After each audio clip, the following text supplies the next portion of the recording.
11. El sector público. 2. Calles y rutas. Protección de las calles. Abolir el sector público significa, por supuesto, que todas las parcelas de tierra, todas las áreas terrestres, incluyendo las calles y las rutas, deberían estar en manos privadas, de individuos, corporaciones, cooperativas o cualquier otra agrupación voluntaria de personas y capital. El hecho de que todas las calles y áreas terrestres fueran privadas solucionaría por sí solo muchos de los problemas, aparentemente insolubles, en relación con la operación privada. Debemos reorientar nuestra forma de pensar para considerar un mundo en el cual todas las áreas terrestres sean de propiedad privada. Consideremos, por ejemplo, la protección policial. ¿Cómo estaría organizada en una economía totalmente privada? Parte de la respuesta se hace evidente si consideramos un mundo en el que la tierra y las calles fueran totalmente privadas. Veamos lo que ocurre en Times Square. En la ciudad de Nueva York, un área notoriamente afectada por el crimen donde las autoridades de la ciudad proporcionan muy escasa protección policial. Todo neoyorquino sabe que, en realidad, vive y camina por las calles, y no solo por Times Square, en un virtual estado de anarquía, en el que su seguridad solo depende de la mansedumbre y la buena voluntad de sus conciudadanos.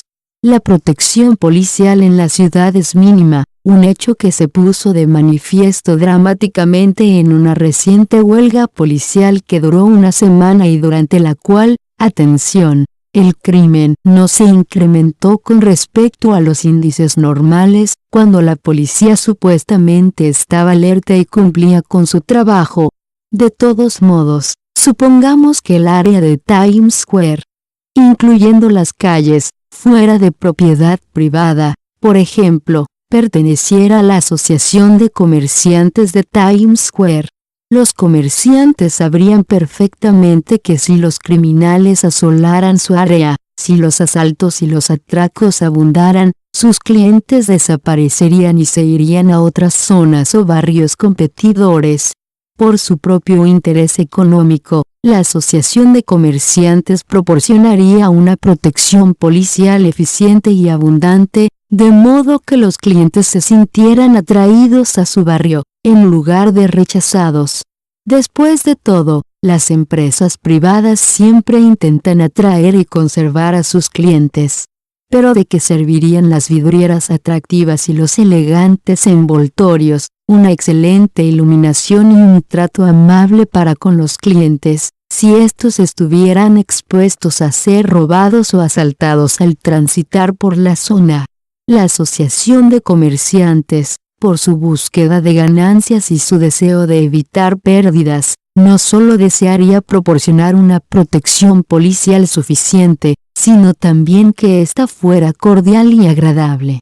La policía gubernamental no solo carece de incentivos para ser eficiente o para preocuparse por las necesidades de sus clientes, también experimenta la constante tentación de ejercer su poder de manera brutal y coercitiva. La brutalidad policial es una característica bien conocida del sistema, y únicamente se la controla mediante las quejas aisladas de los acosados ciudadanos. Pero si la policía contratada por los comerciantes privados cayera en la tentación de tratar brutalmente a los clientes de los comercios, estos desaparecerían rápidamente y se irían a comprar a otro lugar. En consecuencia, la Asociación de Comerciantes se preocupará porque aquella sea no solo abundante, sino también amable. Una protección policial de tal eficiencia y calidad tendría un rol prevaleciente en toda la región, en todas las calles y asentamientos privados.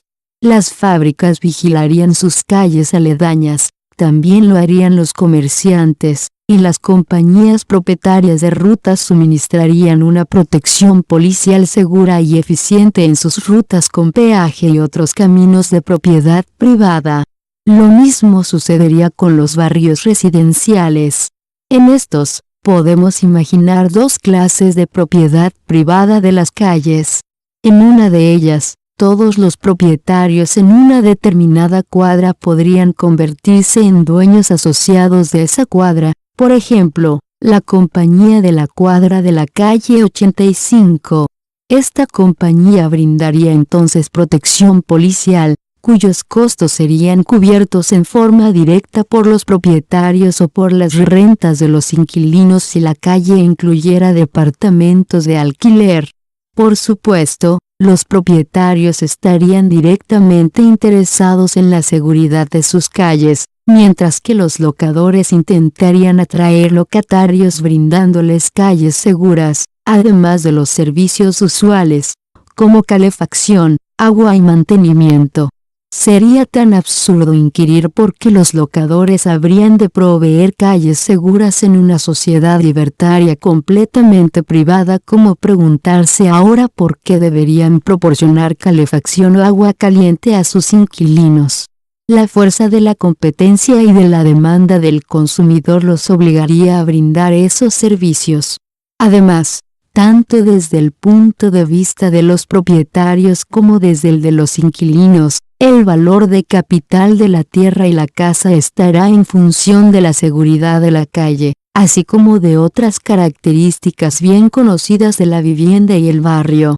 Las calles seguras y bien patrulladas harán subir el valor de la tierra y de los inmuebles de los propietarios, tal como ocurre con las viviendas bien cuidadas. En aquellas asoladas por la delincuencia, el valor de la tierra y de los inmuebles decrecerá, como sucede con las viviendas ruinosas. Como los locadores siempre prefieren que los valores de mercado de sus propiedades sean mayores, existe un incentivo inherente para el ofrecimiento de calles en buenas condiciones, bien pavimentadas y seguras. Otra forma de propiedad privada de las calles en áreas residenciales podría ser la ejercida por compañías privadas que poseerían únicamente las calles, no las casas o los edificios. Las compañías de calles brindarían a los propietarios el servicio de mantenerlas, mejorarlas y vigilarlas.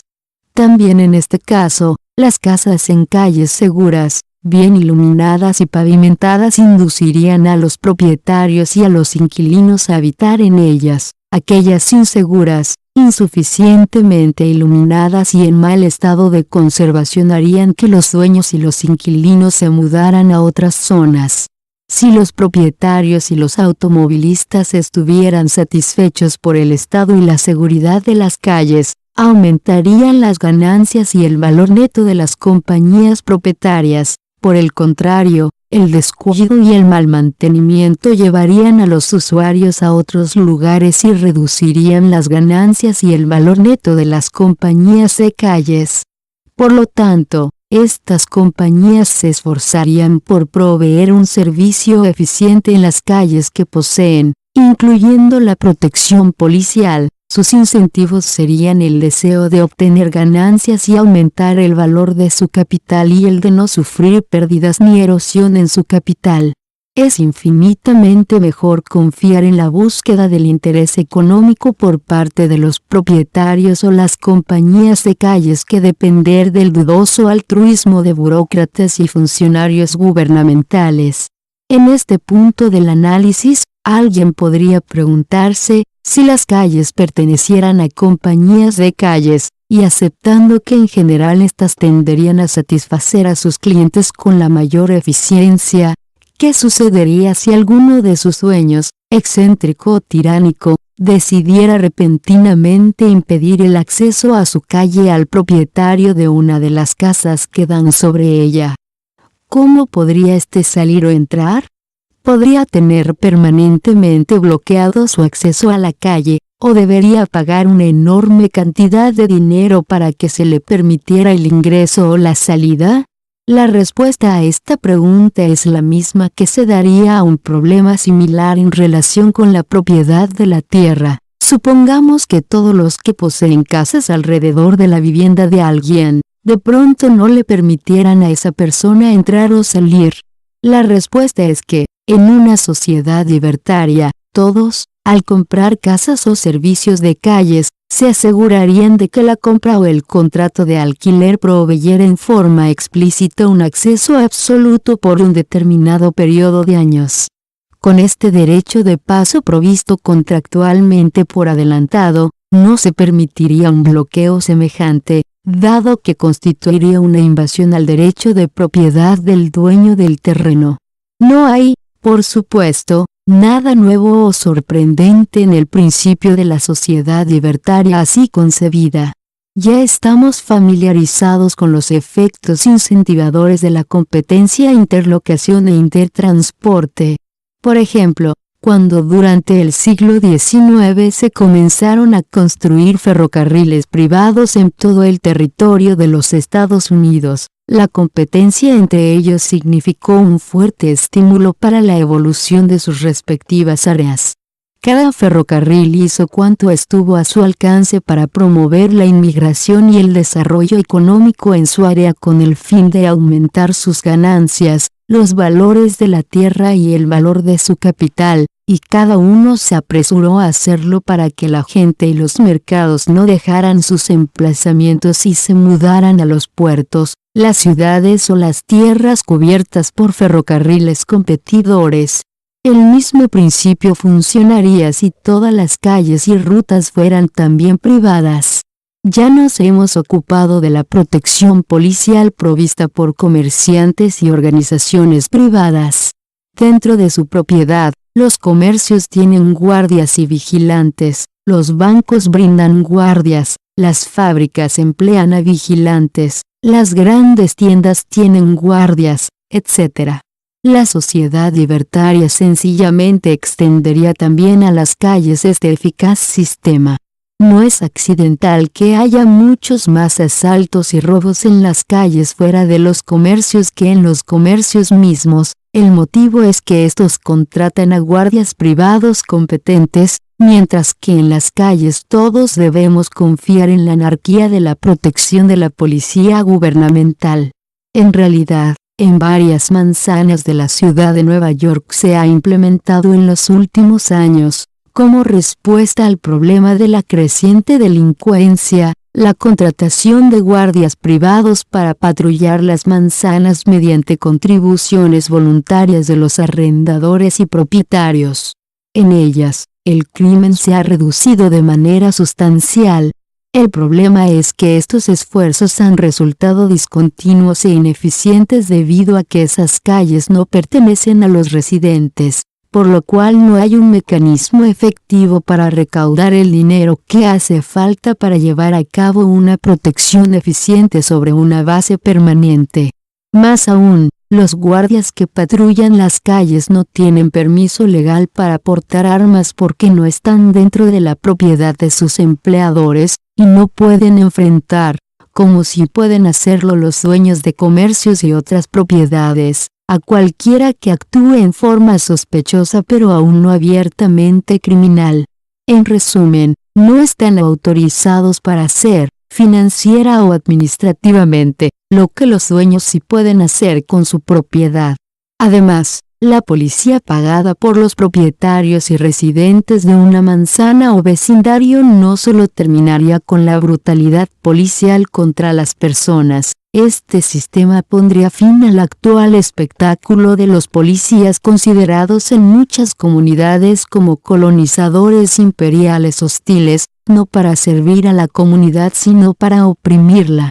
En la actualidad, por ejemplo, las ciudades estadounidenses en las que hay áreas pobladas por negros son patrulladas, en general, por policías contratados por los gobiernos centrales urbanos, gobiernos a los que se percibe como hostiles a las comunidades negras.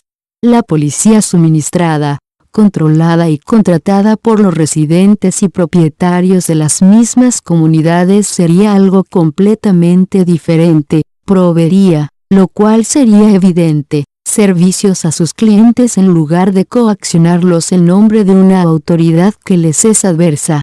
Una manzana en Harlem muestra un notable contraste entre los méritos de la protección pública en comparación con la protección privada.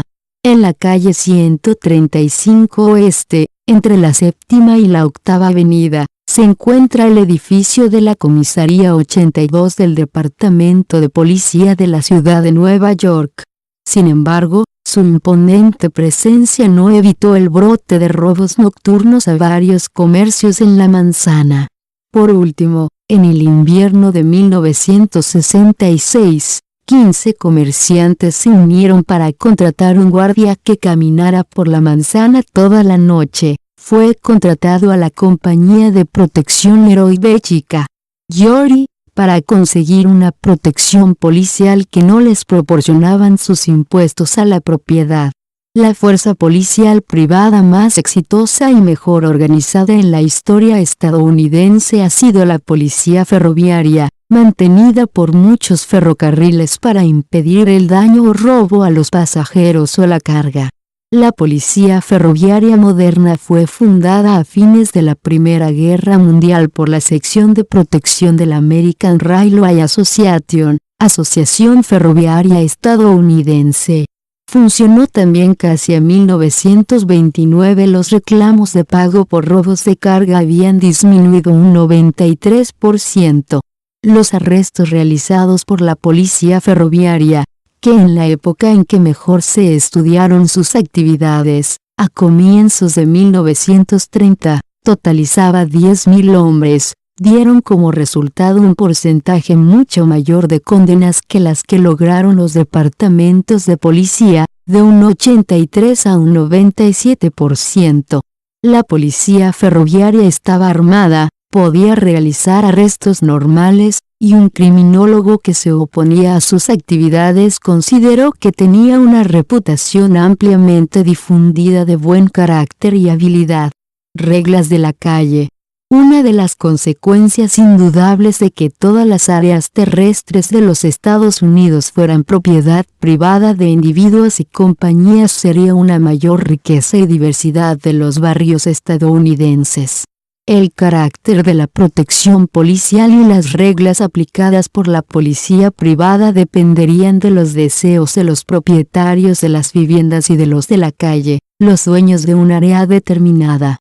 Así, los barrios residenciales cuyos habitantes fueran suspicaces insistirían en que cualquier persona o vehículo que ingresara en el área tuviera una cita previa con un residente o fuera aprobado por uno de ellos mediante un llamado telefónico desde la entrada. En resumen, para la propiedad de la calle se aplicarían las mismas reglas que rigen ahora en los edificios de departamentos privados y en las propiedades familiares. En otras áreas más populares el acceso estaría permitido a todos, y podrían existir diferentes grados de seguridad. Lo más probable es que las áreas comerciales, deseosas de no desairar a los clientes, tuvieran un acceso irrestricto. Todo esto daría una amplia variedad a los deseos y valores de los residentes y dueños de todas las numerosas áreas del país. Se podría objetar que todo esto permitiría la discriminación en el alojamiento o en el uso de las calles. Sobre esto no hay duda alguna. Un principio fundamental del credo libertario es que todo hombre tiene el derecho de elegir quién puede entrar en su propiedad o utilizarla, por supuesto, si el otro así lo desea. La discriminación, en el sentido de hacer una elección favorable o desfavorable, sea cual fuere el criterio que se emplee, es una parte integral de la libertad de elección y, por ende, de una sociedad libre. Pero, naturalmente, en el libre mercado cualquier discriminación semejante es costosa, y el propietario en cuestión tendría que pagarla.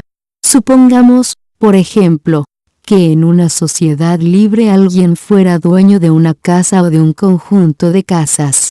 Podría sencillamente cobrar el alquiler que fija el libre mercado, y esto sería todo. Pero existen riesgos. Podría elegir no alquilar a parejas con hijos pequeños, suponiendo que hay una posibilidad sustancial de que arruinen su propiedad. Por otro lado, podría elegir cobrar un alquiler más alto para compensar el mayor riesgo, o sea que para esas familias la renta excedería la del libre mercado.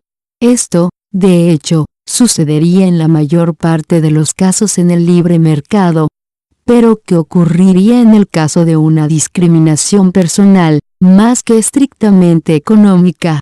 Supongamos, por ejemplo, que el propietario es un gran admirador de los suecos americanos, que se distinguen por su elevada estatura, y decide alquilar sus departamentos solo a familias pertenecientes a ese grupo. En una sociedad libre tendría perfecto derecho de hacerlo, pero, como es obvio, sufriría una mayor pérdida económica, dado que su elección implicaría rechazar a un inquilino tras otro en una interminable búsqueda de altísimas personas de origen sueco-americano. Si bien esto podría resultar un ejemplo extremo, el efecto es exactamente el mismo, si bien difiere en grado, para cualquier tipo de discriminación personal en el mercado. Si, por ejemplo, al propietario no le gustan los pelirrojos y decide no alquilarles sus departamentos, sufrirá pérdidas, si bien no tan graves como en el primer ejemplo. Sea como fuere, siempre que alguien realice una discriminación semejante en el libre mercado deberá enfrentar los costos, sea de perder ganancias o de perder servicios como consumidor. Si un consumidor decide boicotear los bienes vendidos por personas que no le agradan, independientemente de que su desagrado esté justificado o no, entonces prescindirá de bienes o servicios que en otro caso habría comprado. Entonces, en una sociedad libre los propietarios establecerían reglas para el uso de su propiedad o la entrada en ella. Cuanto más rigurosas fueran las reglas, menor sería la cantidad de gente que ingresaría, y el propietario se vería obligado a balancear el rigor en la admisión contra la pérdida de ingresos. Un propietario podría discriminar, por ejemplo, insistiendo, tal como lo hizo Jory Pullman en su ciudad empresaria en Illinois, a fines del siglo XIX, en que todos sus inquilinos estuvieran siempre vestidos con saco y corbata. En efecto, podría hacerlo, pero es dudoso que hubiera muchos inquilinos que decidieran mudarse a un edificio semejante o permanecer en él, y el propietario sufriría grandes pérdidas. El principio de que la propiedad es administrada por sus dueños también proporciona la refutación de un argumento común para justificar la intervención del gobierno en la economía. Según este argumento, después de todo, el gobierno establece las reglas de tránsito, los semáforos, la conducción por la derecha, los límites máximos de velocidad, etc. Seguramente todos deben admitir que el tránsito se transformaría en un caos si no fuera por esas reglamentaciones. Por lo tanto, ¿por qué no habría de intervenir el gobierno también en el resto de la economía? La falacia aquí no consiste en que el tránsito deba ser regulado, por supuesto que debe serlo. Pero la cuestión crucial es que las reglas siempre estarán establecidas por cualquiera que sea el propietario, y por ende el administrador, de los caminos. El gobierno ha instituido las reglas del tránsito porque es el que siempre ha poseído, y por lo tanto administrado, las calles y rutas. En una sociedad libertaria, los propietarios privados fijarían las normas para el uso de sus caminos. Empero, ¿no serían caóticas las reglamentaciones del tránsito en una sociedad claramente libre? ¿No establecerían algunos dueños que el rojo es el color para detenerse, y otros implantarían el verde o el azul, etc.? ¿No se circularía en algunas rutas por la derecha y en otras por la izquierda? Estas cuestiones son falsas. Obviamente, todos los propietarios de rutas considerarían de su propio interés la existencia de reglas uniformes en estas cuestiones, de modo que el tránsito pudiera circular sin dificultades. Cualquier propietario inconformista de una ruta que insistiera en que se condujera por la izquierda o en que se utilizara el verde para detenerse en lugar de para avanzar pronto se encontraría con numerosos accidentes, y con la desaparición de clientes y usuarios. En el siglo XIX, los ferrocarriles privados en los Estados Unidos enfrentaron problemas similares y los resolvieron en forma armónica y sin dificultad. Los ferrocarriles permitieron a los trenes de otras empresas circular sobre sus rieles, se interconectaron entre sí en beneficio mutuo, las trochas de las diferentes líneas se uniformaron, y también lo hicieron las clasificaciones regionales de cargas para 6.000 productos. Además, fueron los ferrocarriles y no el gobierno los que tomaron la iniciativa de resolver la anómala y caótica estructura de usos horarios existente. Para poder tener horarios e itinerarios precisos, los ferrocarriles acordaron unificar, lo que hicieron en 1883, los 54 usos horarios que había en el país en los 4 que rigen actualmente. El Commercial and Financial Chronicle, diario financiero de Nueva York, proclamó: las leyes del comercio y el instinto de autopreservación realizan reformas y mejoras que todos los cuerpos legislativos juntos no pudieron lograr. Tasación de las calles y rutas. Si, por el contrario, examinamos el funcionamiento de las calles y autopistas gubernamentales en los Estados Unidos, resulta difícil imaginar cómo la propiedad privada podría alcanzar un récord de mayor ineficiencia e irracionalidad. En la actualidad se reconoce en general, por ejemplo, que los gobiernos federal y estatales, acicateados por los grupos de presión de las compañías automovilísticas, petroleras, fabricantes de neumáticos, contratistas de la construcción, y por los sindicatos, consintieron en llevar a cabo una vasta sobreexpansión de las autopistas. Estas otorgan enormes subsidios a los usuarios, y desempeñaron un rol fundamental en la destrucción de los ferrocarriles como empresa viable. Así, los camiones pueden transitar por rutas construidas y mantenidas por el contribuyente, mientras que los ferrocarriles tuvieron que construir y mantener sus propias vías. Además, las autopistas subsidiadas y los programas de construcción de caminos llevaron a una sobreexpansión del uso de los automóviles por los suburbios, a la demolición coactiva de innumerables casas y empresas, y a una artificial sobrecarga en las ciudades centrales. El costo para el contribuyente y la economía fue enorme. Los subsidios beneficiaron en especial a los que viajan a diario en automóvil de los suburbios a sus trabajos en la ciudad, y es precisamente en las ciudades donde se incrementó la congestión vehicular junto con este subsidio a la sobreacumulación del tránsito. El profesor Gillian B. Cray, de la Columbia University, estimó que las autopistas urbanas fueron construidas a un costo de 4 a 18 centavos por vehículo km, mientras que los usuarios pagan mediante el combustible y otros impuestos al automotor solo alrededor de 0,50 centavos por vehículo km. El mantenimiento de las calles urbanas lo paga el contribuyente general, no el automovilista. Además, el impuesto a los combustibles se paga por kilómetro, sea cual fuere la calle o la autopista que se utilice y la hora del día en que se use. Por lo tanto, cuando las rutas se financian mediante el Fondo Impositivo General a los Combustibles, se está gravando a los usuarios de las rutas rurales de bajo costo, para subsidiar a los usuarios de las autopistas urbanas, mucho más costosas. La construcción y el mantenimiento de las rutas rurales por lo general cuestan solo 1 centavo por vehículo km. Además, el impuesto a la nafta no puede ser considerado un sistema de precios racional por el uso de las rutas, y ninguna empresa privada establecería los precios del uso de las rutas de esa manera.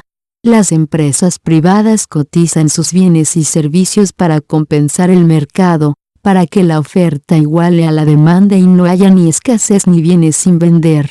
El hecho de que los impuestos a los combustibles se paguen por kilómetro independientemente de la ruta significa que las calles urbanas más demandadas y las autopistas se encuentran en una situación en la cual el precio que se cobra es mucho menor que el precio de mercado. El resultado es una enorme congestión del tránsito en las calles y rutas más transitadas, cuya gravedad va en aumento, sobre todo en las horas pico, y una red de rutas en las áreas rurales que prácticamente no se utiliza. Un sistema de precios racional maximizaría las ganancias para los dueños de las rutas, a la vez que proporcionaría calles siempre libres de congestión. En el sistema actual, el gobierno mantiene extremadamente bajo el precio para los usuarios de las rutas congestionadas, muy por debajo del precio de libre mercado. El resultado es una crónica escasez de espacio que se refleja en la congestión del tránsito.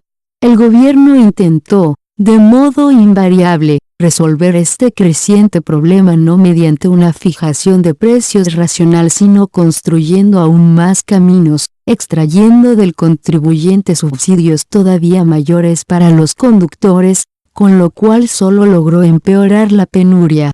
El aumento frenético de la oferta mientras se mantiene el precio de utilización muy por debajo del de mercado lleva a una congestión crónica y agravada. Es como un perro que persigue a un conejo mecánico. Así, el Washington Post rastreó el impacto del Programa Federal de Rutas en el Distrito Federal, la ruta de circunvalación de Washington, capital Beltway, fue uno de los primeros enlaces principales del sistema que quedaron terminados. Cuando se abrió la última sección, en el verano de 1964, fue elogiada como una de las mejores rutas que se hayan construido. Se esperaba que descongestionar el tránsito al centro de Washington, al proveer una desviación para el tránsito norte-sur, y B grande, uniera los condados suburbanos y las ciudades en torno a la capital. La circunvalación en realidad se convirtió en una ruta de ingreso a la ciudad para los viajeros procedentes de los suburbios y un lugar de circulación del tránsito local, y B grande, la causa de un enorme auge de la construcción que aceleró la salida de los blancos y los ricos del centro de la ciudad. En lugar de aliviar la congestión del tránsito, la circunvalación aumentó. Junto con la I-95, la 70S y la I-66, hizo posible que los que ingresaban a las ciudades de los suburbios pudieran vivir cada vez más lejos de sus trabajos céntricos. También produjo la reubicación de las agencias gubernamentales y las empresas minoristas y de servicios desde la zona céntrica hacia los suburbios, poniendo los puestos de trabajo que creaban fuera del alcance de muchos moradores del centro de la ciudad. ¿Cómo sería un sistema racional de precios, un sistema instituido por dueños privados de rutas? En primer lugar, estas cobrarían peajes, especialmente en esas convenientes entradas a las ciudades que son los puentes y los túneles, pero no como se cobra en la actualidad. Por ejemplo, los precios de los peajes serían mucho mayores en las horas pico y en otros horarios de máxima afluencia de tránsito, por ejemplo, los domingos en verano, que durante las horas de tránsito normal. En un mercado libre, la mayor demanda de las horas críticas elevaría el costo de los peajes, hasta que la congestión fuera eliminada y el flujo de tránsito se estabilizara. Pero, se podría argumentar, la gente tiene que ir a trabajar. Por supuesto, pero no necesariamente con sus autos. Algunos de los que ingresan a las ciudades de los suburbios volverían a mudarse a la ciudad, otros compartirían sus automóviles, otros viajarían en ómnibus expresos o en trenes. De esta manera, el uso de las rutas en horas críticas estaría restringido a aquellos más dispuestos a pagar el precio de mercado para su utilización. Otros se esforzarían por modificar sus horarios laborales para entrar y salir de la ciudad en diferentes horas. Los paseantes de fin de semana también manejarían menos o alterarían sus horarios. Por último, las mayores ganancias que proporcionan, por ejemplo, los puentes y los túneles, inducirían a las firmas privadas a construir un mayor número de ellos. La construcción de caminos no se regiría por las exigencias de los grupos de presión y los usuarios en busca de subsidios, sino por los cálculos eficientes de demanda y costo del mercado. Si bien muchas personas pueden prever el funcionamiento de las carreteras privadas, vacilan ante la idea de las calles urbanas privadas. ¿Cómo se fijarían los precios? ¿Habría cabinas de peaje en cada cuadra?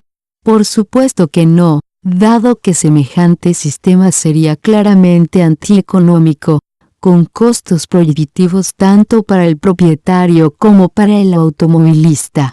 En primer lugar, los propietarios de calles cobrarían el estacionamiento de manera muchísimo más racional. Sería mucho más caro en las calles congestionadas del centro, en respuesta a la enorme demanda. Y, a diferencia de lo que se hace ahora, cobrarían proporcionalmente mucho más por una estadía más prolongada, en lugar de cobrar menos. En resumen, los propietarios de calles intentarían inducir la rápida salida de las áreas congestionadas. Esto es correcto para el tema del estacionamiento, y también resulta fácilmente comprensible. Pero ¿qué ocurriría con el tránsito en las calles urbanas congestionadas? ¿Cómo podría cobrarse? Hay varias formas posibles de hacerlo. En primer lugar, los propietarios de las calles céntricas podrían requerir que todos los que condujeran por ellas compraran una licencia, que debería ser exhibida en el auto como ahora lo son las patentes y las obleas adhesivas. Pero, además, podrían exigir que cualquiera que condujera en horas críticas comprara y exhibiera una licencia extra, muy costosa. También hay otras posibilidades. La tecnología moderna podría hacer factible que todos los vehículos estuvieran equipados con un medidor que no solo avance por kilómetro, sino que además pueda acelerar de manera predeterminada en las calles congestionadas y en las rutas en horas críticas. Entonces, el dueño de un auto podría recibir la factura a fin de mes. Un plan similar fue desarrollado hace una década por el profesor Walters. Los instrumentos administrativos particulares que podrían utilizarse son cuentakilómetros especiales, similares a los que utilizan los taxis. Los cuentakilómetros especiales registrarían el kilometraje cuando la bandera está levantada, y se cobraría sobre la base de este kilometraje. Esto sería factible en grandes áreas urbanas como Nueva York, Londres, Chicago, etc. Las calles en las que se circulara con la bandera levantada podrían especificarse para ciertas horas del día. Los vehículos podrían tener permitido viajar por esas calles sin un cuentakilómetros especial siempre que compraran y exhibieran a diario una oblea adhesiva. El tránsito ocasional con esta oblea pagaría un monto mayor que el máximo pagado por los que tuviesen cuentakilómetros. El esquema de supervisión sería bastante sencillo. Se podrían instalar cámaras para registrar aquellos autos que circularan sin oblea adhesiva ni bandera, y se podría cobrar una multa apropiada por la contravención. El profesor Vickrey también sugirió que se instalaran cámaras de televisión en las intersecciones de las calles más congestionadas para registrar los números de licencias de todos los autos, y los conductores recibirían mensualmente una factura cuyo monto sería proporcional a todas las veces que cruzaron la intersección. En forma alternativa, propuso que los automóviles estuvieran equipados con medidores electrónicos Osford. Cada auto emitiría su propia señal exclusiva, que sería recibida por el dispositivo colocado en una intersección dada. Sea como fuere, el problema de la fijación racional de precios para las calles y rutas sería de fácil resolución para la empresa privada con la tecnología moderna. Los empresarios en el libre mercado han resuelto con rapidez problemas mucho más difíciles. Todo lo que se necesita es darles la oportunidad de hacerlo. Si todo el transporte fuera completamente libre, si un sistema puramente privado hiciera desaparecer la intrincada red de subsidios, controles y regulaciones impuestas sobre las rutas, las aerolíneas, los ferrocarriles y los canales navegables. ¿Cómo asignarían los consumidores el dinero que destinan al transporte? ¿Volveríamos a viajar en tren, por ejemplo? Las mejores estimaciones sobre costo y demanda de transporte predicen que los ferrocarriles se convertirían en el medio principal para la carga de larga distancia, las aerolíneas, para el servicio de pasajeros de largo alcance, los camiones, para las cargas de corta distancia y los ómnibus, para viajes entre la ciudad y los suburbios. Si bien los ferrocarriles volverían a transportar cargas a larga distancia, ya no serían el medio indicado para un transporte masivo de pasajeros. En los últimos años, muchos pseudos progresistas socialdemócratas, contrariados por la construcción excesiva de rutas, han intentado una política de disuasión con respecto a su uso masivo, y abogado por el subsidio y la construcción de subterráneos y trenes para el transporte en gran escala de los suburbios a la ciudad. Pero estos grandiosos programas no toman en cuenta los enormes gastos y pérdidas que esto implicaría. Si bien muchas de estas rutas no deberían haber sido construidas, lo cierto es que existen y sería absurdo no aprovecharlas. En los últimos años, algunos inteligentes economistas especializados en los temas del transporte protestaron contra el enorme gasto que representa la construcción de nuevos carriles de tránsito rápido, como en el área de la Bahía de San Francisco, y reclamaron que se usaran las rutas existentes mediante la utilización de ómnibus expresos para trasladarse de los suburbios a la ciudad. No resulta difícil prever una red de ferrocarriles y aerolíneas privados, no subsidiados ni regulados, pero ¿podría haber un sistema de rutas privadas? ¿Sería factible un sistema semejante? A esto se podría responder que las rutas privadas funcionaron de modo admirable en el pasado. Por ejemplo, en Inglaterra, antes del siglo XVIII, las rutas, invariablemente poseídas y operadas por los gobiernos locales, estaban mal construidas y peor mantenidas. Estas rutas públicas jamás podrían haber soportado la poderosa revolución industrial que Inglaterra experimentó en ese siglo, la revolución que significó la entrada en la era moderna. La tarea vital de mejorar las casi intransitables rutas inglesas estuvo a cargo de una compañía privada que, a partir de 1706, organizó y estableció la gran red de rutas con sistema de peaje que hicieron de Inglaterra la envidia del mundo. Los propietarios de esas compañías por lo general eran terratenientes, comerciantes e industriales del área atravesada por la ruta, y se resarcieron de sus costos cobrando derechos de transporte en barreras de peaje seleccionadas. Por lo general, la recaudación de los peajes se otorgaba en arriendo por un año o más a personas que competían en subastas. Estas rutas privadas desarrollaron el mercado interno en Inglaterra, lo cual bajó de manera sustancial los costos de transporte del carbón y otros materiales voluminosos. Y como las compañías de peaje se beneficiaban recíprocamente, se unieron para formar una red interconectada de rutas a lo largo del país. Todo esto fue el resultado de la acción de la empresa privada. En los Estados Unidos ocurrió algo similar en una etapa posterior. Ante la existencia de caminos virtualmente intransitables construidos por los gobiernos locales, las empresas privadas construyeron y financiaron una gran red de caminos con sistema de portazgo a lo largo de los estados del noreste, aproximadamente desde 1800 hasta 1830. Una vez más, la empresa privada demostró su superioridad en la construcción y propiedad de rutas con respecto a las operaciones del gobierno, que favorecían el subdesarrollo. Las rutas fueron construidas y operadas por corporaciones privadas de caminos, y se cobraron peajes a los usuarios.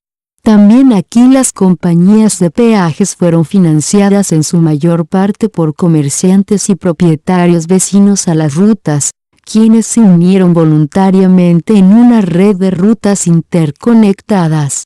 Estas rutas con sistema de portazgo fueron las primeras verdaderamente buenas en los Estados Unidos.